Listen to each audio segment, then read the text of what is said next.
స్వయంకృతంతో జరిగింది గతం, స్వయం కృషితో ఎదగాలి మనం. జయ కృష్ణ ముకుంద మురారి. నమస్కారం. గోకులనందన గోవింద శ్రీకృష్ణ లీలలు, ఇంద్రుని ప్రార్థనలు. గోవర్ధన పర్వతాన్ని ఎత్తి శ్రీకృష్ణుడు బృందావన వాసులను కాపాడిన తర్వాత గోలోక బృందావనం నుండి సురభి గోవ వచ్చింది. స్వర్గలోక రాజైన ఇంద్రుడు కూడా వచ్చాడు.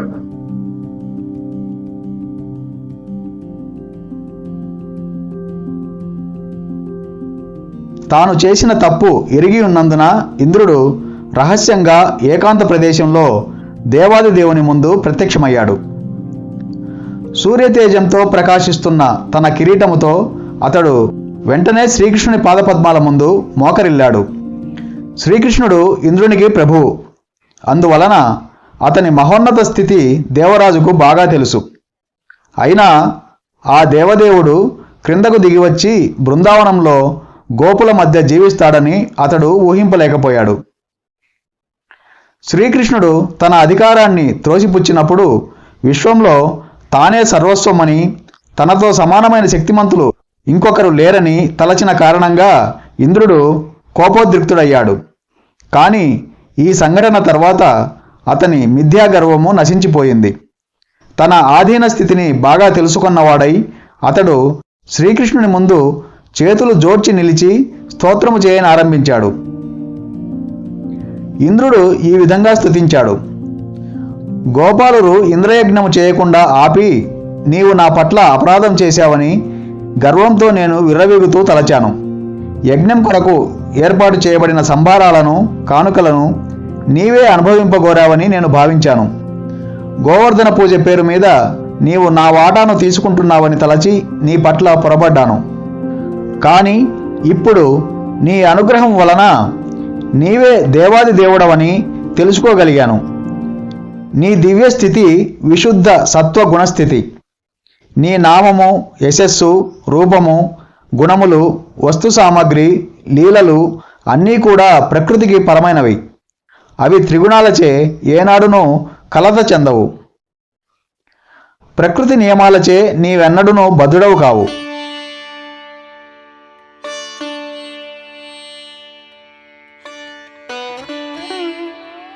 దేవా, ఈ జగత్తుకు నీవే ఆదిపితవు, సమస్తానికి పరమ నియామకుడవు నీవే. కాలరూపంలో అపరాధులను దండించడంలో నీవు ప్రవీణుడవు. తామే భగవంతుడని లేదా విశ్వంలో సర్వస్వమని తలిచే నా వంటి మూర్ఖులు ఎంతోమంది ఈ భౌతిక జగత్తులో ఉన్నారు. నీవెంత దయామయుడవంటే వారి అపరాధాలను పట్టించుకోకుండా వారి మిథ్యాగర్వము అణిగిపోయే ఉపాయాన్ని ఆలోచిస్తావు. ఆ విధంగా వారు నీవే దేవాది దేవుడవని అన్యులు కారని తెలుసుకోగలుగుతారు. భౌతిక సంపత్తులచే గర్వితుడనై నీ అపరిమిత శక్తిని ఎరుగలేక నీ పాదపద్మాల చెంత మహాపరాధం చేశాను. కనుక హే ప్రభు, దయచేసి నన్ను క్షమించు. నేను మూర్ఖ శిఖామణిని. నేను తిరిగి మూర్ఖత్వంతో వర్తించనిలాగున దీవించవలసింది.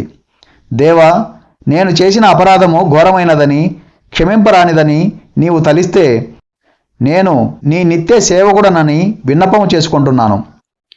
నిత్య సేవకులను రక్షించి భూభారంగా తయారయ్యే విధంగా సేనలను కలిగి ఉండే దానవులను నశింపజేయడానికే నీవు ఈ జగత్తులో అవతరిస్తావు. నేను నీ నిత్య సేవకుడను కాబట్టి దయచేసి నన్ను క్షమించవలసినది. అజ్ఞానవశంగానే నేను కుండపోత వానను, ప్రచండ గాలులను సృష్టించి బృందావనంలో గొప్ప ఉత్పాదాన్ని కలిగించాను. నా సంతుష్టి కొరకు జరిగే యజ్ఞాన్ని నీవు ఆపించిన కారణంగా క్రోధం కలిగి నేను ఆ విధంగా వర్తించాను. అందుకే నేను నీ పాదపద్మాలను ఆశ్రయిస్తున్నాను అని అన్నాడు. ఆ విధంగా ఇంద్రుడు కావించిన స్తుతిని విన్న తర్వాత శ్రీకృష్ణుడు మనోహరంగా నవ్వి గంభీర స్వరంతో ఈ విధంగా పలికాడు: ఇంద్ర, నీ ఎడ నిర్హేతుకమైన కరుణను చూపించడానికే, నేను నీ నిత్య ప్రభువునని నీకు గుర్తు చేయడానికే నీ యజ్ఞాన్ని నేను ఆపించాను. నేను కేవలము నీకే కాదు, ఎల్ల దేవతలకు ప్రభువును. నీ భౌతిక సంపత్తులన్నీ కేవలము నా అనుగ్రహం వలననే కలిగాయని నీవు ఎల్లప్పుడూ గుర్తుంచుకోవాలి. ఏ జీవుడు స్వతంత్రంగా ఐశ్వర్యవంతుడు కాలేడు. దానికి నా అనుగ్రహం ఉండే తీరాలి. ప్రతి ఒక్కరూ నన్ను స్మరించాలి. నేను ఎవరినైనా అనుగ్రహించగలను, ఎవరినైనా దండించగలను. ఎందుకంటే నాకంటే ఉన్నతుడైన వాడు ఇంకొకడు లేడు. ఎవడైనా మిథ్యాగర్వితుడైనట్లు కనబడితే నా నిర్హేతుక కరుణను చూపించడానికే నేను అతని సంపత్తులను హరిస్తాను అన్నాడు. ఈ విధంగా ఇంద్రునికి ఆదేశించిన తరువాత శ్రీకృష్ణుడు అతనిని స్వర్గలోకానికి తిరిగి వెళ్ళమని, స్వర్గరాజుగా అధికారంలో నిలిచి ఉన్నను మిథ్యాగర్వం లేకుండా సావధానునిగా ఉండమని దేవాదిదేవుడు సలహా ఇచ్చాడు. దీని తర్వాత ఇంద్రునితో పాటు వచ్చిన దివ్యమైన సురభిగోవు శ్రీకృష్ణ భగవానునికి నమస్కరించి పూజలు చేసి స్తుతించడం మొదలుపెట్టింది.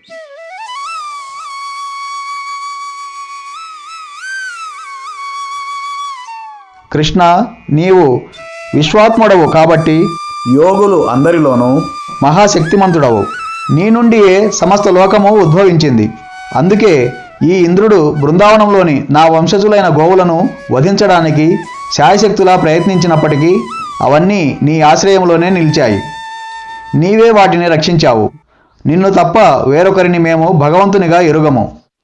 రక్షణకై అన్యదేవతలను ఆశ్రయింపము. కాబట్టి నీవే మా ఇంద్రుడవు. నీవే సమస్త జగత్తుకు పరమపితవు. గోవులకు, బ్రాహ్మణులకు, దేవతలకు, నీ విశుద్ధ భక్తులైన సాధువులకు నీవు రక్షకుడవు, ఉద్ధారకుడవు.